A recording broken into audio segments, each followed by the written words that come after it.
अस्सलाम वालेकुम। पोयनि कुझु ॾींहंनि खां नवाज़ शरीफ़ ऐं उन जा साथी पाकिस्तान खे कमज़ोर करण लाइ असांजे पाकिस्तान अफ़वाज ते मुख़्तलिफ़ इल्ज़ाम पिया लॻाइनि ऐं उन्हनि खे कमज़ोर करण जी नाकाम साज़िश पिया कनि। असां नवाज़ शरीफ़ ऐं उन जे साथियुनि खे जवाबु ॾियण लाइ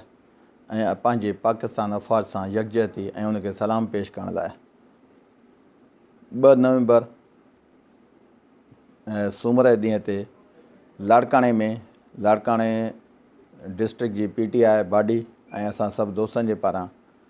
सलाम पाकिस्तान अफ़वाज रैली कढूं पिया, जेका अलमुर्तज़ा हाउस खां सुबुह जो 10 बजे उते सभु दोस्त गॾु थींदा ऐं अलमुर्तज़ा हाउस खां जिन्ना बाग लाड़काणे ताईं कढी वेंदी। मां पंहिंजे सभिनी दोस्तनि खे, PTI जे सभिनी दोस्तनि खे ऐं लाड़काणे ऐं सिंध जे मोहबे वतन अवाम खे इहा अपील थो कयां त वधि में वधि दोस्त शामिलु थियो ऐं पंहिंजे पाकिस्तान अफ़वाज सां यकजहतीअ जो ऐं मोहबत जो इज़हार।